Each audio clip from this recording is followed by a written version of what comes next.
Master open ചെയ്യാം. ഒരു പുതിയ പ്രോജക്റ്റിനായി ക്രിയേറ്റ് ന്യൂ കൊടുക്കുക. ഇവയിൽ നിന്നും 9:16 എന്ന ഈ ആസ്പെക്ട് റേഷ്യോ സെലക്ട് ചെയ്ത് ക്രിയേറ്റ് കൊടുക്കുക. നിങ്ങളുടെ ഇമേജ് ഫോൾഡറിൽ നിന്നും പ്രോജക്റ്റിലേക്ക് വേണ്ട ഇമേജ് ഓപ്പൺ ചെയ്യുക. ഇവിടെ നിന്നും ഈ ഇമേജ് വീഡിയോയ്ക്ക് വേണ്ട ലെങ്തിലേക്ക് എക്സ്റ്റെൻഡ് ചെയ്ത് വെക്കുക. പാൻ ആൻഡ് സൂം സെലക്ട് ചെയ്യുക. സ്ക്രീനിൽ നിന്നും ഈ ഇമേജ് നിങ്ങൾക്ക് വേണ്ട രീതിയിൽ സൈസ് അഡ്ജസ്റ്റ് ചെയ്ത് വെക്കുക. സൈസ് അഡ്ജസ്റ്റഡ് ആയെങ്കിൽ ഈ ഈക്വൽ ടു സിംബലിൽ ക്ലിക്ക് ചെയ്യുക. ലെയർ ഓപ്ഷനിൽ ക്ലിക്ക് ചെയ്ത് എഫക്റ്റ് സെലക്ട് ചെയ്യുക. ബേസിക് എഫക്ട്സ് സെലക്ട് ചെയ്യുക. ഇവയിൽ നിന്നും ഗൗസിയൻ ബ്ലർ സെലക്ട് ചെയ്യുക. പ്രോപ്പർട്ടീസ് ഇവിടെ ക്ലിക്ക് ചെയ്ത് ബ്ലർ സ്ട്രെങ്ത് 1 ആക്കി മാറ്റുക.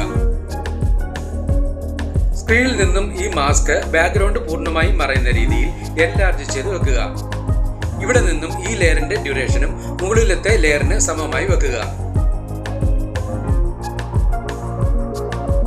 നിങ്ങൾക്ക് ലഭ്യമായിട്ടുള്ള ഗ്രീൻ സ്ക്രീൻ ഇമേജ് ഓപ്പൺ ചെയ്യുക. ഇതിനായി ഡിസ്ക്രിപ്ഷൻ ബോക്സ് കാണുക. സ്ക്രീനിൽ നിന്നും ഈ ഇമേജ് നിങ്ങൾക്ക് വേണ്ട ഭാഗത്തായി കൊണ്ടുവന്ന് നിങ്ങൾക്ക് വേണ്ട രീതിയിൽ സൈസ് അഡ്ജസ്റ്റ് ചെയ്ത് വെക്കുക. ഇവിടെ നിന്നും ഈ ലെയറിന്റെ ഡ്യൂറേഷനും മുകളിലത്തെ ലെയറുകൾക്ക് സമമായി വെക്കുക.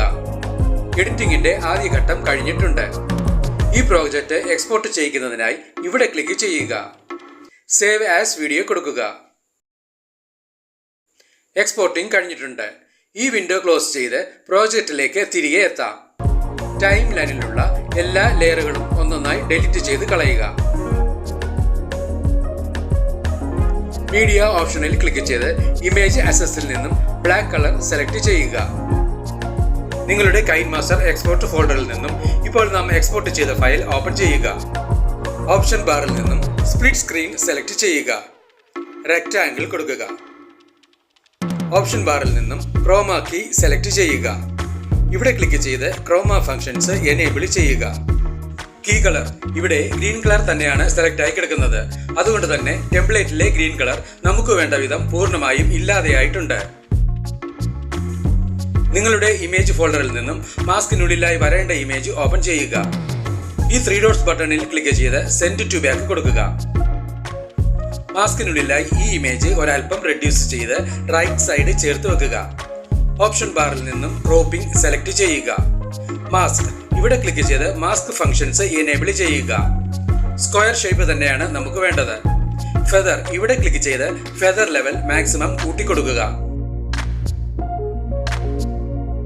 നിങ്ങൾക്ക് ലഭ്യമായിട്ടുള്ള audio spectrum video template open ചെയ്യുക.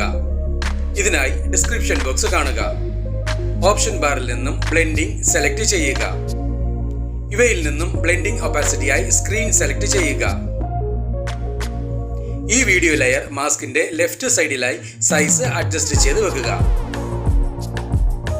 നിങ്ങൾക്ക് ലഭ്യമായിട്ടുള്ള പാർട്ടിക്കിൾ വീഡിയോ ടെംപ്ലേറ്റ് ഓപ്പൺ ചെയ്യുക. ഇതിനായി ഡിസ്ക്രിപ്ഷൻ ബോക്സ് കാണുക. ഓപ്ഷൻ ബാറിൽ നിന്നും സ്പ്ലിറ്റ് സ്ക്രീൻ സെലക്ട് ചെയ്യുക. റെക്ടാംഗിൾ കൊടുക്കുക. ഓപ്ഷൻ ബാറിൽ നിന്നും ബ്ലെൻഡിംഗ് സെലക്ട് ചെയ്യുക. ഇവയിൽ നിന്നും ബ്ലെൻഡിംഗ് ഒപ്പാസിറ്റിയായി സ്ക്രീൻ സെലക്ട് ചെയ്യുക. ഈ ഓഡിയോ ഓപ്ഷനിൽ ക്ലിക്ക് ചെയ്ത് വീഡിയോയ്ക്ക് വേണ്ട ഒരു ബാക്ക്ഗ്രൗണ്ട് മ്യൂസിക് സെലക്ട് ചെയ്യുക. ഇവിടെ നമുക്ക് ഈ മ്യൂസിക് സെലക്ട് ചെയ്യാം. ഈ പ്ലസ് സിംബലിൽ ക്ലിക്ക് ചെയ്ത് സെലക്ട് ചെയ്ത മ്യൂസിക് ടൈം ലൈനിലേക്ക് ആഡ് ചെയ്യുക. ടൈം ലൈനിലുള്ള എല്ലാ ലെയറുകളുടെ ഡ്യൂറേഷനും എക്സ്പോർട്ടഡ് ലെയറിന്റെ ഡ്യൂറേഷന് അനുസൃതമായി അഡ്ജസ്റ്റ് ചെയ്ത് വെക്കുക.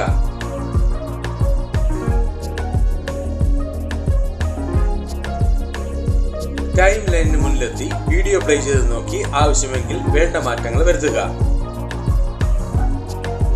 ഈ വീഡിയോ നിങ്ങൾക്ക് ഇഷ്ടപ്പെട്ടുവെങ്കിൽ ലൈക്ക് ചെയ്യുക, ഷെയർ ചെയ്യുക, കമന്റ് ചെയ്യുക. ഒപ്പം കൂടുതൽ വീഡിയോകൾക്കായി സബ്സ്ക്രൈബ് ചെയ്യുവാനും മറക്കരുതേ എന്ന് പ്രത്യേകം ഓർമ്മിപ്പിക്കുന്നു.